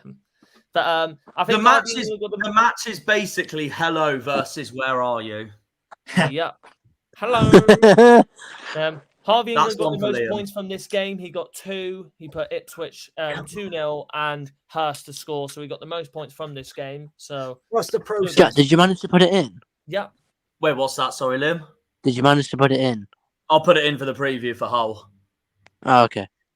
Yeah, I'll have to put it in. Liam wants a Delia Smith meme in the stream if everyone wants to know. Badly. I'll go 6 at 6 words for the whole stream, but he puts about 12 memes up. Absolute meme merchant. You are a meme merchant, Liam. Thanks. Yep. I think he's taking that as a compliment, you know. Yeah, fair enough. But you've got to say as well for Blackburn, do you think as well this could be a little bit worrying for Blackburn? To be fair, though, you say that, but they've got a quality midfielder in Schmodix at the moment. He's been unreal so far this season. You see that thing that they've like something came out there like £20 million worth of debt. Yeah. 20 million. Oh, I didn't know that. In losses, yeah. Oh, shit. Oh, shit. Don't they never fill their ground as well? No, they don't. They don't. Oh, Jesus. Oh, dear. Well, Preston didn't quite when we went there as well. Oh, dear. Why did they buy Niall Ennis? All right, let's move on. Can I just say briefly, Marcus has just put a comment here saying Ipswich couldn't beat us last season, though. And I want to add one thing to reply to that, going, it's Whittaker! You know, So we need to know about everything's that. changed now, and Ipswich have strengthened their lineup. I don't think it's going to be an easy match. I'm looking forward to it, but I'm looking forward to it as well. Yeah, and then the next one, Leeds 3, Watford 0. Now Leeds are basically, from what we're looking at, back on going form back now. to their normal best. They've been playing very, very well in the last couple matches. Unfortunately, yeah. Yeah, I agree, Bailey. Yep. I mean, who wants Leeds in this league? I mean, seriously, that club is just. Oh. Joe, I think a lot of people hate them. They've got such passionate fans, but like such passionately hateable fans. Like, oh, this is where my uncle's going to come in the stream any minute now.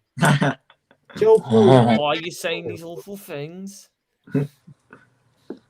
Jesus. No, I so wanted Watford to win that, but annoyingly they didn't, and unfortunately I didn't think they would either. For this game, anyways, I got 2. Liam got 2. I think a lot of people are getting 2 today. No, but Jack got 4 from this game. I did, because I did say Leeds would win this 3-0, annoyingly. You silly wanted boy.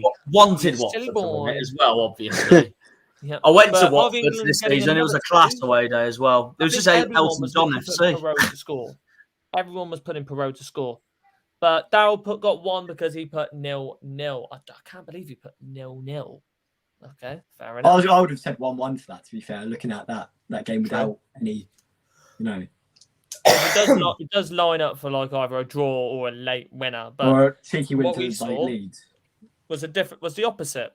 But then obviously I think a lot of people would have expected Leicester to win this one. Correct, yeah. I wouldn't be surprised if that match was like the first one that was like a 10-0 win or something. Like if that game said like 10-0 Leicester, I wouldn't be like amazed. I'd just be like, oh, that's normal. Yeah. Never win. Can I just say though, I'm not surprised. The only reason why I did predict 1-0 Leicester for this game is because I did think I thought Bristol would have been fired up after the way they bloody beat us on that Tuesday night. So I thought they would have given it a go. But having said that, I still thought Leicester would win. They were home and all that. But I thought Bristol City would give it a go. They did. If you've seen the highlights, I watched the highlights. They did have a couple chances. Yes, they got dominated, but it's Leicester at home.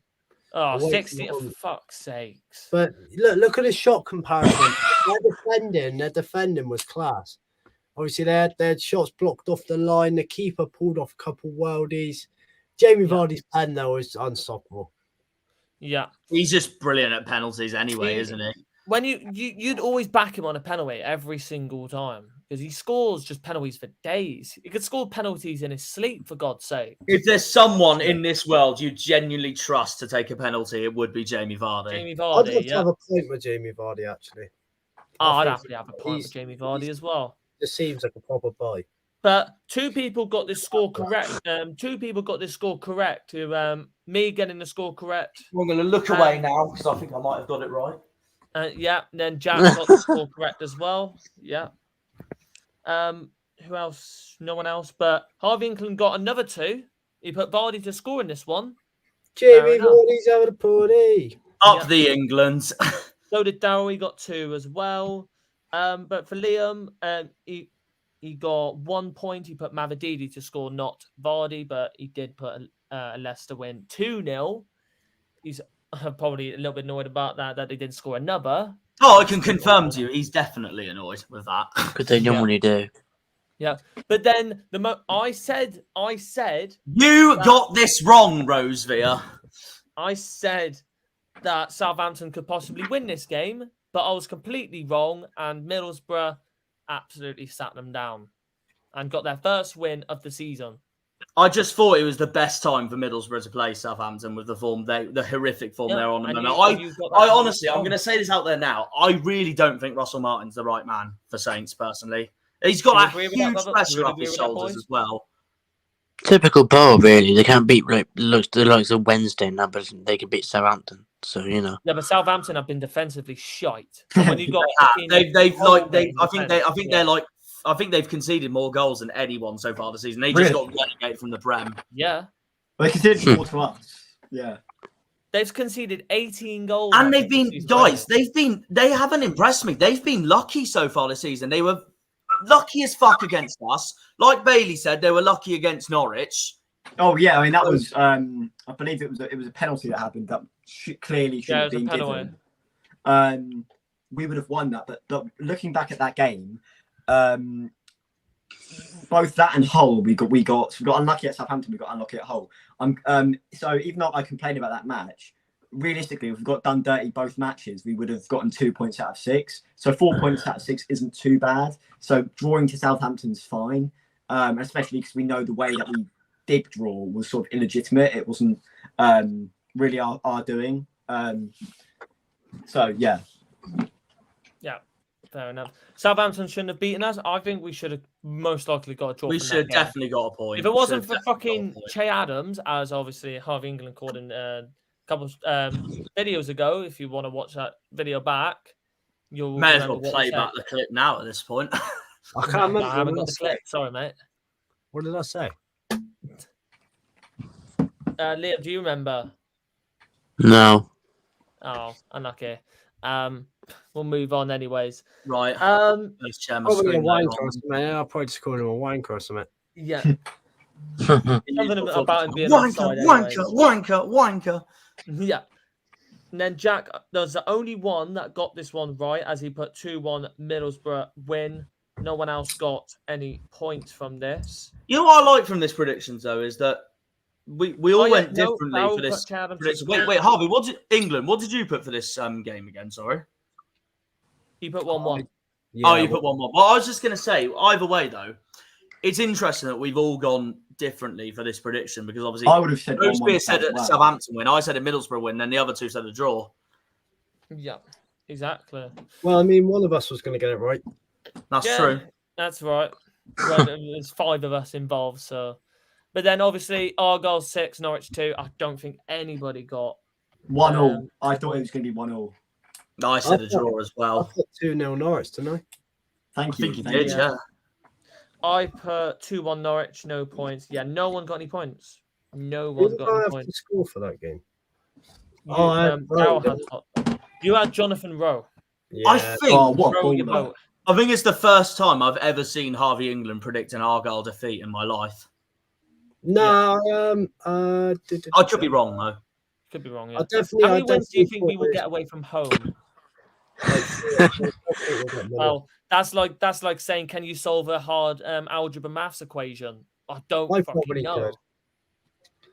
Could. I reckon Jack's the type of guy he probably could. For what? Solving algebra? No, thank you. No, it's the glasses for me, mate. Oh fuck it. Well, I did. Well, I passed maths, so at least I've succeeded in something. Yeah. No, I'll do other maths, but not fucking algebra. I hated algebra. Fair enough.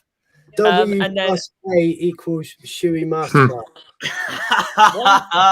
one game that we all thought that wouldn't could have won this game. Preston, they end up drawing this game 1-1 to Rotherham. They let me down on my ACCA.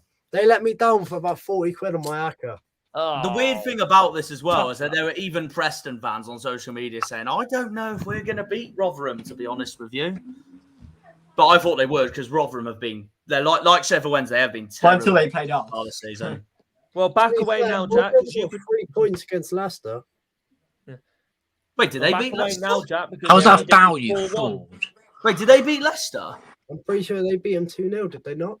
Or was that? No. I thought it was.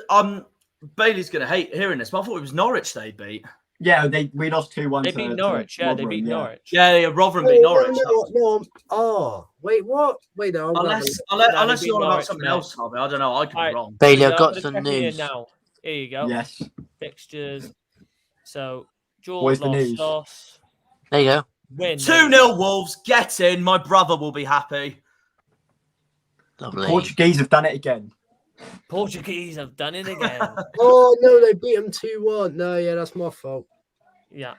But Jack, look away as he predicted 4-1 Preston. I did, yes. And then Liam predicted 2-0 Preston. I predicted 3-0. I should look away now. And then who else? Harvey England predicted 3-1. Then Darryl. I think it's fair to say we all did shit for this one. Yeah, we all did rather crap. Let's move on from that one. Swansea 3-0 against Wednesday. You can just say right now that Sheffield Wednesday would look most likely already the favourites for the drop.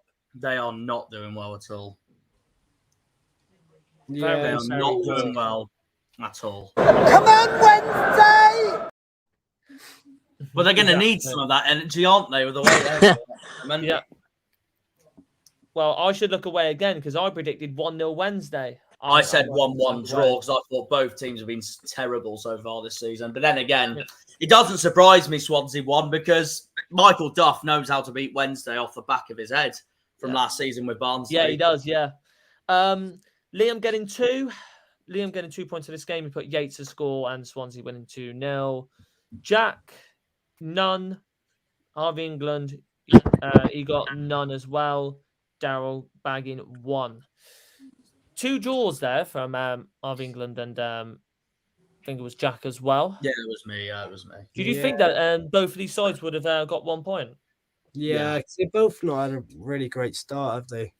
Literally the same reason as Harvey on why I had a 1-1 draw. Fair enough. But 0-0 between another 0-0 draw, and this time between West Brom and Millwall. This I called some points back. So I genuinely thought this would be 0-0 written all over it.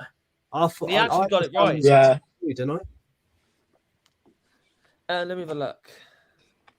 You predicted 2-1. They're literally, these two clubs are literally You the predicted a same, draw. Yeah, right 2-2. same level at the moment, West Brom and Millwall. They were last season and they look like it this season so far as well. Yeah, Jack with the only one spot on for this one as well. He predicted 0-0. So he Just gets doesn't 3 surprise me at all, honestly. Hopefully we beat Millwall. No points for Liam. No points. I think for a lot me. of people would like to beat Millwall. I just can't wait for them to come next week, and all I hear in the, from their turns, from where I'm working in turnstiles, all I hear is just them going, "Oh, no one likes us." Mill. For God's sakes, that's all you hear from the bloody Millwall fans. That is what we'll hear from them when they That's come. all to you'll Home hear Park. throughout most of that game, or when you see Millwall fans go past. Then we move on to the Sunday Sunday games. Obviously, early kickoff, 12 o'clock. Stoke versus Hull City ended up finishing 3-1. Proof that Stoke aren't anything special. I Again. genuinely think they're the most overrated team in the Championship. Do you remember personally. people thought they were cooking last season and they finished like 16th or whatever it was? Yeah, they usually do as well. Yeah. But Fair enough. to be fair, they might pick it up, but they might not. But no, they haven't. Impressed Nah, me. they won't. They Oh. won't. They haven't impressed me at all so far. And I'm going to put this out there now. I think they're the most overrated team in the league at the moment. I think Cardiff's the most underrated team in the league at the moment. We'll move on to Yeah. Cardiff in a minute. Speaking of it, I get 1 point. I predicted Philogene Bidace to score, so it's a little bit of a different player to predict. Liam got 2-1 win, Hull and Connolly to score. You know what it just shows, though? It just shows we are really in for a tough one on Saturday, boys. Yeah. Yeah, with Very our away good. form.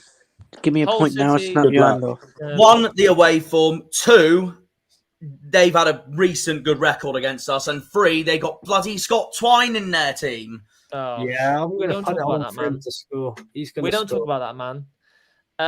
And he loves playing against us. Jack predicting a whole win, so that's a point for him.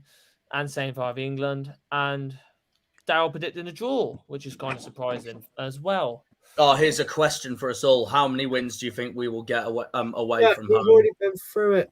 Oh, We did already we? Two got minimum. yeah. I said 3 or 4. I Yeah, said I 2 did the same. at the start of the season. I genuinely said 2 because I said about 15 about at home or 16 at home. And what did I say in the last stream about there being a surprising result for Cardiff? And No, then you don't got this brag one it. right, to be fair. I got this one right.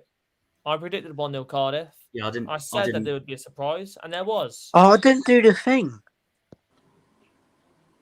Oh, for Oh, yeah. fuck's A little sake. too late. Fuck's sake. He hasn't said a word for the past 10 or 15 minutes and he pops up with a meme. Yeah. And guess I what? have The actually. meme is me, for God's sake.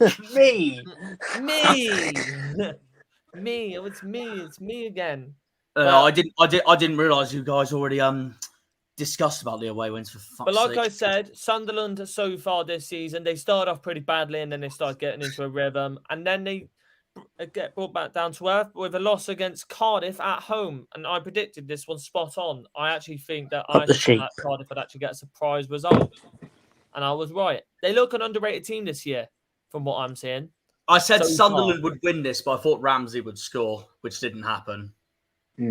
Bloody Piner Guinness scored. Jesus Christ. We Exactly. what a last name. Exactly. Oh, McGuinness is a class surname. Yeah. Yeah. So I got 3 points from that. None for Liam. And then Sunderland are None off to for Hillsborough on Friday night. None Ooh. If for they don't Liam, beat none Wednesday, for there's Del. something wrong. Well, Yeah. I personally think if Wednesday lose that, I think that could be Zisco finished, gone. Yep. On to the last one of And the then stream. last night, Coventry Huddersfield. Yep. Jack, getting going against us. That'd be great. Bottled me 3 points in the predictions. You absolute frauds, Coventry. Literally, Coventry just cannot hold on to Leeds at the moment, and that's what's They're costing them. frauds. They're fraudulent messes. That's all I can I'm do. confident for Coventry away. I mean, they I'm ain't that great. confident. Well, Sorry. Coventry away will be tricky in my opinion. I'm Coventry at confident. home, I wouldn't be shocked if we win that. Meanwhile, Yep. Well, that's all the way in neither. February. That's all the way in February. Could be so much higher up in the table by then. February, bloody hell. I think it's February. We play Coventry at home. It's one of January or February. But Well, so England far this should know. season- So far from this season for Coventry, I got it on here. early Don't worry. prediction. Where do you think Coventry could 14th of finish now this February. season? Yeah, there we go. 14th of February, Bloody hell. Oh. Where do you think Coventry could finish now this season? 10th. 10th. Oh God! At the start of the They'll season, find it. at the start of the season, I said 7th. Where did I put them in my updated predictions video? Where did you get Norwich? I put them 6th. I put them 6th. I thought they would claw it back, but no, they've been really. Jack, where did you put Norwich City? I don't want to talk about where I put Norwich at the start of the season. Go on. Oh no, I did not. It hasn't gone well. I'll tell you that now. I predicted Norwich to be that I thought would be the biggest underachievers for this season. I had you, I think, 16th. Yeah. Oh, God. But 16th. now I think you'll finish 7th. I'll tell you where I put Argyle. I'm pretty sure it's 21st. There you go, England's in the chat. 21st. I mean, I'll 20th. take that. That's staying up at the end of the 20th. day. Yeah, 20th. Yeah, 20th. I'll take that. Where Yeah. did I predict Norwich? Because I've got the picture here. I've got us 13th, and I've still got us. I put 13th, Norwich so 7th. Fair bang enough. on. Yeah, I've We'll got see. Yeah. And then there's my mate, my mates Roger and Nigel going, "Oh, don't you worry, Jack. We will finish 6th. Trust it now." Oh God. Typical Fucking Roger. hell. They've had too much to drink on that. Clearly, they had too much to drink when saying. Oh, I love Surely. them, but you know what? If we do Surely, finish man. well, I will thank them for that. But no, Oh, I rate their God, optimism, mate. but I just don't see it happening at the moment. I just What want is to happily going finish on? mid-table for first. But yeah, I don't know who got the only point for this result. If I'm don't having a know, look but- now. But don't it's think- it's funny because Harvey you England can. got the only point. Bloody hell! Oh, well done, Harvey. But no, it's Bloody funny because like hell. I just know how optimistic those two really are. Even after it was after England and I walked out of that Torquay pre-season game, we bumped into Roger and literally just went up to us going, "Don't worry, lads, we're gonna be fucking fine this season." 0-0. Harvey's just there in the background, just going, "Yeah, I'm sure we will be." Why Steve Cooper at Old Trafford? I I don't don't know. know. You tell me. I don't fucking have a clue. Bit But strange. yeah, no, the thing is, Bailey, I thought at the start of the season, I was like, I reckon there's going to be two teams that will underperform, and those two I ended up choosing Norwich and Watford. But it's Yeah, just but so hard to predict. The thing is, I saw, I think it was a Watford fan online and that, and we're very similar clubs. We go up and down together. But Watford are kind of like a toned down Norwich City. They're a smaller club. I don't think they've won a single trophy in their history. But it's weird how we both fell off Get in together there, last don't season. Like we both dropped off hard. Where we were both predicted first and second, really. I mean, in 22-23, it was us, Watford, and Sheffield United in the promotion story. Burnley as well, sort of. They end up running away with it. But Watford are a weird club because I can't really They hate really them. did run away with it last season. They're in a very similar position to Norwich City. Roach like a private. I will. But Carry yeah, on. no. And the other thing, Bailey, is that you both wearing yellow. Oh as wow! well. Yeah, we both went there. Oh yeah. wow, that's mad, Liam. Yeah. Jesus Yeah. Christ. Injury, I think. Oh no. It's sad, Points though. wise, to finish off the stream, thank you all so much for being around in this stream. You've all been absolute legends. To round off the stream, we'll go through who has won this week. Dow with 5. There's no other words needed for that. Yes, the Southerners have beaten the Northerners. Up the Argyle. And then Harvey England and Liam drew on 9. Nice. Yeah, fair enough. And then I finished in second with 10, and then Jack has won on 15. Thank finally for that. Come on. Finally won the week. I sounded like Alex Griffin the way I said that. You know, when he opens his intros going, Yeah. yes, come on. Yes. All that. But Jack has finally won a week. I don't know how long it has And I'll been celebrate since. it while it lasts, because it's probably the only time I will win a week. Yeah. We have So- indeed. We opened up an 8-point gap from Wednesday. Yeah, exactly, Marcus. That's how mental that is already. But This weekend we'll go back to normality. Liam will win it, and then 1 point in October, I think around Halloween, Harvey England will get his first victory and be like, trust the process. Trust the process. Come on, lads. Jump up in the air like you fucking won the league like Portsmouth. No, they haven't. Yeah, they're gonna bottle it. They're gonna bottle it. So they're gonna finish 8. It'd be Oh, funny. Liam would love that. Liam would love to hear that. Yeah. It would be funny.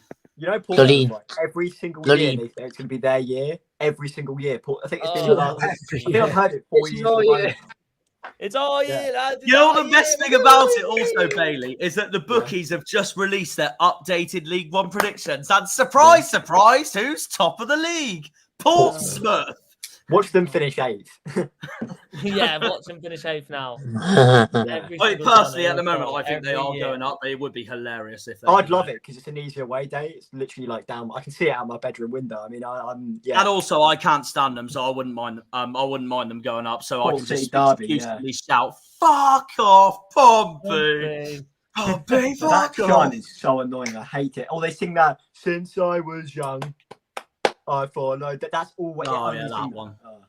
Portsmouth FC. I mean, yeah, we sing that as well, but we have the better version, PAFC 13-4B. of course. Yeah, Yeah. exactly. Thank you all so much, though, for this amazing stream. 1 hour and 52 minutes long. It's been probably our longest stream in a long, long time. But obviously, you wouldn't be surprised. Obviously, it was after a brilliant result. You couldn't let us say. The Obviously. mood has lifted from that Tuesday night disaster class. Yeah. But thank you all. Oh, yeah, you bringing up the whole ticket? Hull is on. Yes. Come on. The mauling Tigers away this weekend. Yeah, let's do it. I don't even care. I'm doing it. Where is it? Where is it? Don't do Oh, it. Can't find it. I know what he's doing. Where is it? Know what There it he's is. doing. There it is. We've got them next week. Come on. We've got the Tigers next week. Bring it on. I'm excited. So we will see you all there. He's got his head on the back of his head. He's like, no. Why is I'm that thinking again? the same thing, Harvey. I'm like, why the fuck did you do that? Fair play to Bailey's always sharing it. Why the fuck did you do that? Bailey's showing the Norwich badge as well. Yep. Coming on. For the Cheers. Pleasure. Does that Absolutely mean on, brilliant does to have that you mean on on. Saturday if we beat them instead of doing the wanker sign, we're just going to replace the some of our fans just going to replace. No, we're not. We're not. No, absolutely not. No. I don't want to see any of our fans on Saturday replacing the wanker sign with a wing by going, have that, have that, have that. It's like ridiculous. Harvey, do that now. I mean Rosebear. What? Jack should be like this, really. Just leave me. Oh, God. No, it didn't pop up, mate. It didn't pop up. I'd only do yeah, it to it's stick small. up for the mighty Truro because they're the real mauling Tigers, not Oh Hull. no, not them. Oh god, no. Don't talk That's my about local them. club, Bailey. I'm sorry. Very Have smart. them all over. We're going away to the West Country to play them. Oh, we have so many West Country clubs in the have League fun. South now. It's terrible. Truro, Western, Yeovil. Western. Sorry. West. Oh. But honestly, all legends for as well in the chat. Thank you all so much for watching. All the other people jumping on, obviously the likely suspects, as I always say, suspects. Yes, I call them suspects. Harvey England Jack, and Liam. Liam's the most important suspect of the channel because he really helps me with a lot. So, and Jack. Well, if as your well. name's Bazinga, we'd be called colleagues. Colleagues, yeah. We're all colleagues, lads. We're all colleagues. We're not friends, we're colleagues. But we'll see you all next stream. This team's going places, honestly. Thank you all so much. And Jack can do his lovely outro. What did I say on Tuesday night? I said at the end of the stream, remember who you're representing. And that's exactly what we did on Saturday. More of that this Saturday, please, boys. Yes, up the Gunners, up the Argyle, up the Pilgrims, up the Greens, up the Plymouth. Come on, you boys in green. Yeah, exactly. Thank We'll you. see you then. Bye-bye, everyone. Bye-bye. When they pull on the green, they're all Janners. Janners!